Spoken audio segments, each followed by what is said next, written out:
Okay, we're back live with another Between the Pages book chat, and today our guest is author PD Alleva, and I hope I got that right. And I'm going to turn it over to him and let him introduce himself. So take it away.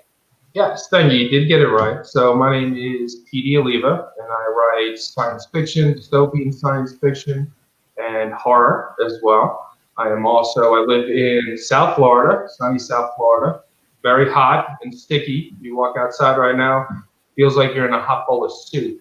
So you start sweating almost immediately. And I am a semi-retired hypnotist and behavioral therapist. I say semi-retired because I do probably work about 5 hours, 5 to 10 hours a week. Okay, so we're here to talk about your book, The Rose, and give us an overview of what it's about and what's exciting things we can expect. Sure. Okay. So The Rose Volume 1 is set immediately after World War III ends. And what happens is, in the story, what's going on is human beings in America have been sent to safety camps, and they've been living in safety camps for about the last 4 years. And this is when word of the treaty gets out. So the war is over. But what happens is, immediately after the war is over, American, Chinese, and Russian soldiers come into the safety camps and start taking control of everybody there. So, and what they're doing is they are weeding out children and pregnant women as well. And at this time, what happens is rumors start to spread that they're doing genetic experimentation on the young and unborn. And at this point, Phil, who's a rebel freedom fighter, goes in and saves two people. Her name is Sandy, and she's about 6 months pregnant. So she's identified as being pregnant and is about to be shipped off when Phil, this rebel freedom fighter, comes in and saves her, at least momentarily. And what happens is they get caught in a rundown hotel and they get captured, and Phil is presumed dead when Sandy and her husband Ben is taken into an underground medical complex. In which case, at this point, no human beings are aware that aliens exist on Earth. And when she's taken down into this compound, that's where the story takes place. The rest of the story takes place. And she discovers alien vampires are there. She discovers gray aliens and a few other surprise alien species as well. And what's happening on the above ground in the same medical complex is a reprogramming camp has been initiated. So you have American soldiers that are taking orders from Chinese and Russian military, and they're also housing men at this location, this reprogramming camp, and trying to turn them into slaves through chemical zombification. So they're giving them pills that destroy gray matter in the brain. And this is where everything goes down. Now, even the soldiers at this point are unaware that aliens exist on Earth. So you kind of get into that in the story when everybody's underground, and Sandy and her husband Ben wake up, and Phil goes down there to rescue them, and they go on a whirlwind wild adventure trying to get out of it. Oh, sounds very thrilling. So what were your inspirations for writing the book? Sure. All right. So inspiration has come from multiple places. First, when I was a kid, my dad used to have the old pulp magazines, things like Weird Tales, Amazing Stories. So I got into those magazines and I was hooked, read them all the time, along with comic books, stuff like that. So that's been a big inspiration in this story, along with other books too. So think L. Ron Hubbard, Battlefield Earth, think Ray Bradbury. Definitely a huge influence. Ray Bradbury is one of my favorite authors. Mine too. Yeah, you too? All right, awesome. Very cool. Bradbury is phenomenal, absolutely phenomenal. Actually, one of my favorite books, probably next to Frankenstein, is Something Wicked This Way Comes by Bradbury. One of my favorites. Inspiration, and things like also too. So I'm definitely into classics, say H.G. Wells, War of the Worlds. That was a huge influence, even The Time Machine. And then when you keep going and keep moving, then Star Wars is a huge influence, especially like Empire Strikes Back, which is my favorite, still to this day, my favorite Star Wars movie. The Matrix, John Carpenter movies. That's definite too. Movies like They Live, The Thing, Big Trouble in Little China, which is all kind of based off those old pulp magazines as well, and pulp stories. And then, of course, Ancient Aliens as well. Big fan of the show Ancient Aliens. So a lot of that lore and alien lore is in the book as well. Okay, so in writing your antagonists, these aliens, so why did you go sort of vampire aliens as opposed to more traditional? Nice. Okay. Great question. So when I was a kid, probably about 5 years old, I had watched an episode of a television show called Buck Rogers in the 25th Century.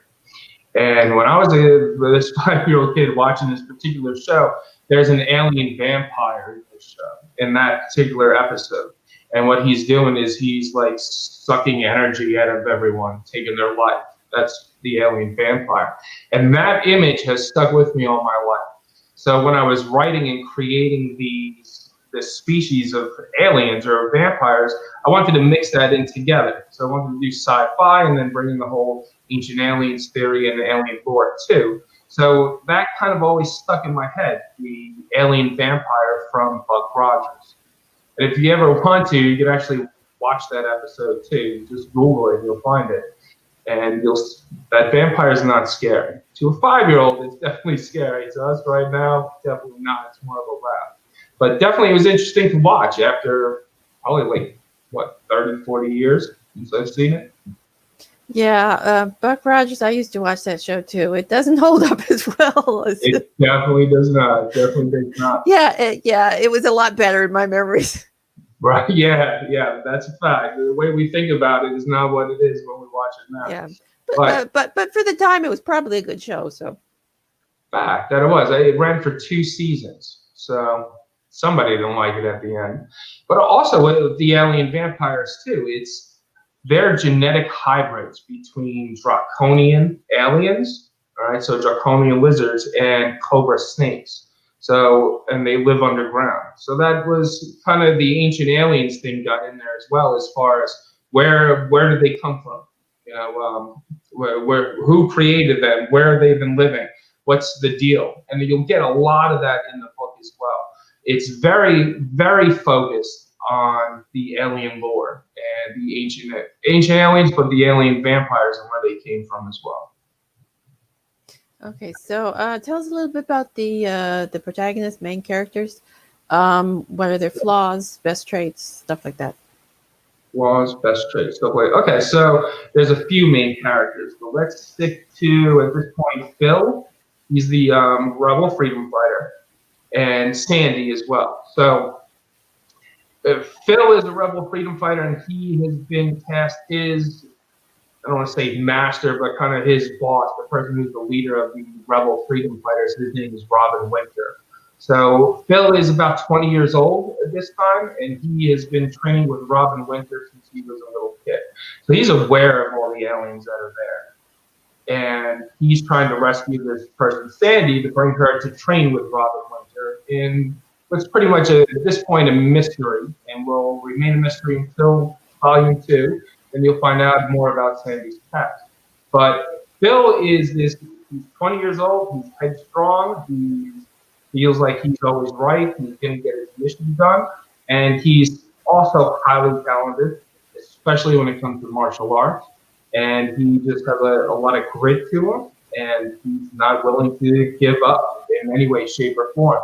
That's actually pretty spectacular.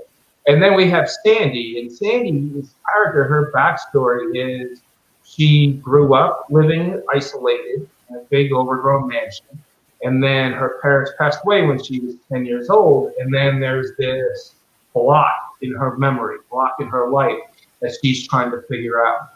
That got her to the reprogramming center, or the safety camp in the beginning. And she's very naive, doesn't know what's happening. And kind of like the readers discovering everything about the aliens and everything about their tie-in with the elite humans that they're talking to and helping out. And so as she's discovering everything, the reader's discovering everything as well.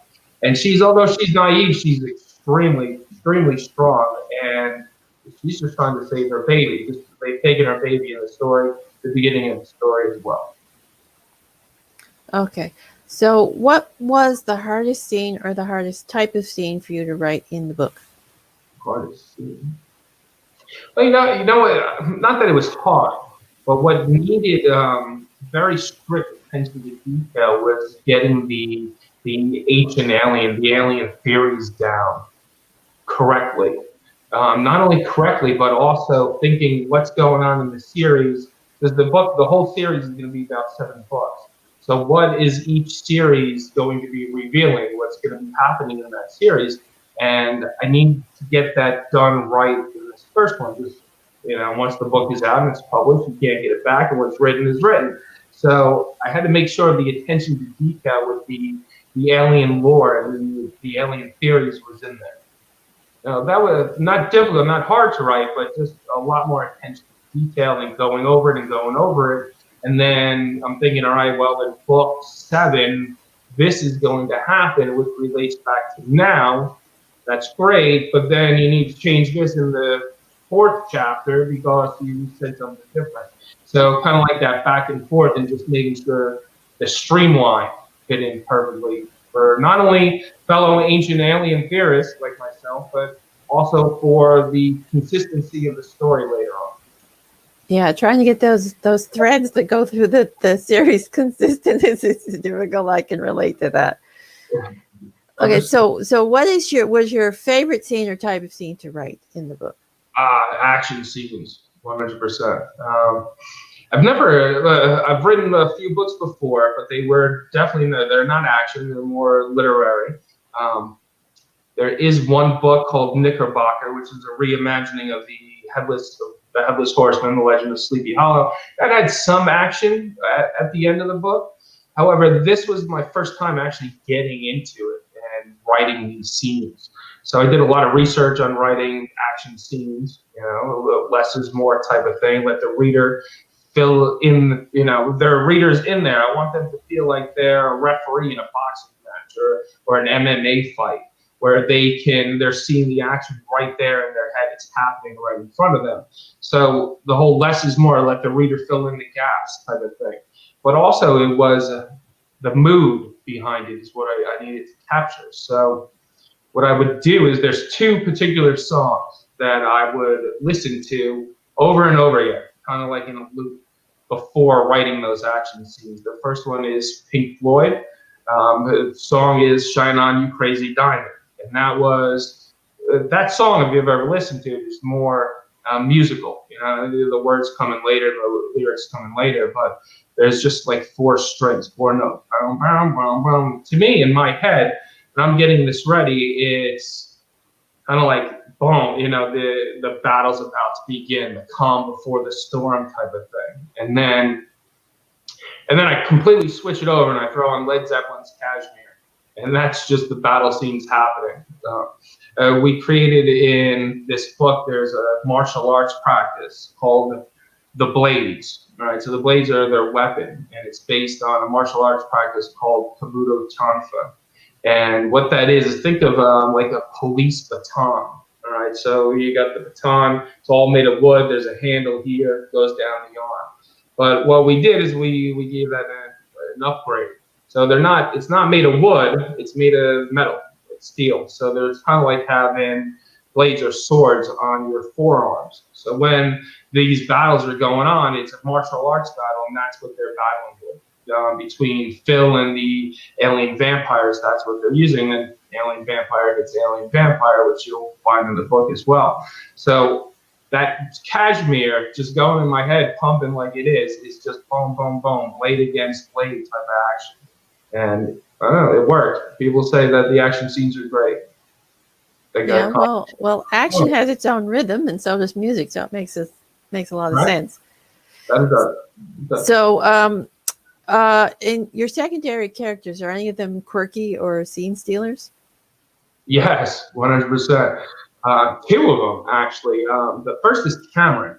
Cameron is an American soldier, and he is an explosives expert who is assigned to this reprogramming camp. And so you got to think from his perspective, he's been fighting World War III for about 10 years now, and all of a sudden the treaty happens, but yet he's taking orders from Chinese and Russian military. They have his people, Americans, citizens in this reprogramming camp, and they're forcing them to take pills. They're forcing them to go through genetic experimentation, and he's just absolutely fed up. So I don't want to give it away, but he does something in this book, in which case, this is when at that point he finds out about alien vampires. The way he finds out is pretty gruesome, but he finds out that there's alien vampires. So he's this guy who's just thrown into this whole new world, who has no idea what to do or how to get out of it. And there's the Americans up here, and there's people here, and there's other soldiers, and what do I do, and how do I get out of this? And he's also that guy he's relieved from knowing that there's aliens there. Like, this is a big relief for him, because everybody is more now on his side. He doesn't see them as enemies anymore, because the conspiracy takes place all the way on the top. So even the Chinese, the Russian soldiers that he's been fighting for so long are no longer his enemies. So this is like a huge weight off his shoulders, and he's just trying to get out of this compound and save as many people as possible. And he's kind of like your Han Solo type of character, quirky, but also headstrong, and he also has a lot of one-liners.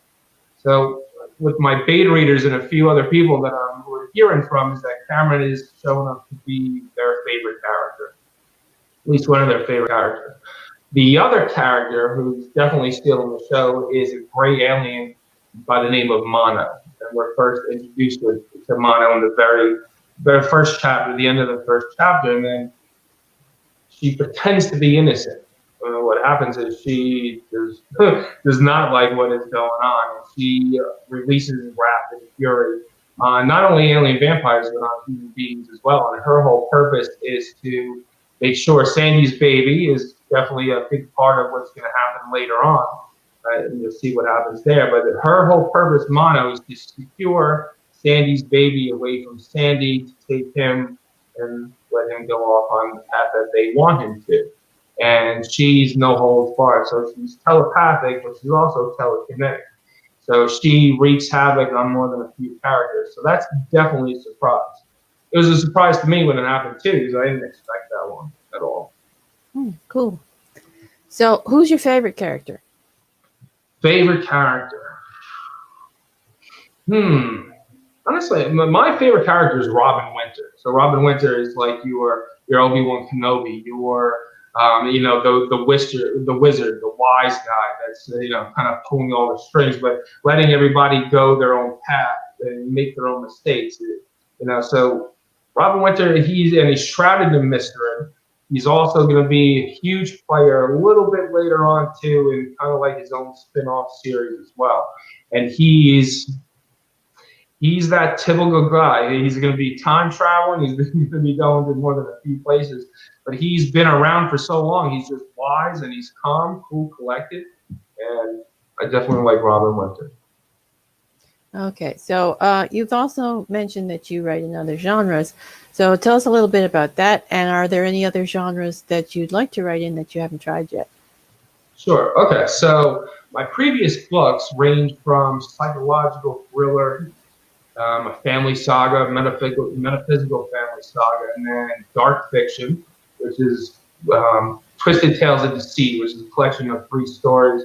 One is a novelette, and that is named Knickerbocker, which is a reimagining of the Legend of Sleepy Hollow. And then Presenting the Marriage, which is kind of your Devil in Daniel Webster type of book. But it's also metaphysical and spiritual as well, Presenting the Marriage. So those are what I call my labors of love over the last few years.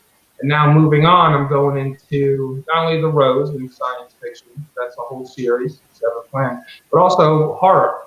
I'd love to write horror as well. So I'm writing right now a horror book called Jiggly Spot in the Zero Intellect. I love the title, which is kind of it's kind of inspired by the old grindhouse movies of the 60s and 70s and the B-rated slasher films of the 80s as well. So that's Jiggly Spot in the Zero Intellect. Currently writing, actually just passed 100,000 words, and just keeps going.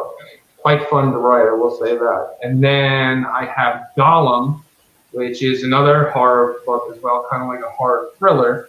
And Gollum is I'm currently editing, so we're in the editing phase of that. That'll be released sometime, probably next year, I would say, by the time it's ready. And Gollum takes place in late 1940s, early 1950s New York, and it follows the person by the name of John Ashton. John Ashton is kind of a young, naive guy who gets promoted out of the blue to be a detective. Excuse me. And what happens is his first case is he has to find the district attorney's daughter went missing a few years ago, and that's his first case. He takes up this case because there's been a new lead. And his new lead is a lady by the name of Alina Francone, who is a sculptor. She is also a New York high socialite as well. But she's been committed to Bellevue Hospital for the past 6 to 9 months.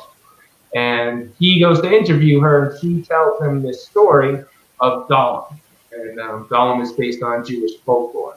So what happens is she tells him about Gollum, how she incarnated this devil Gollum into a statue that she created from her own hands.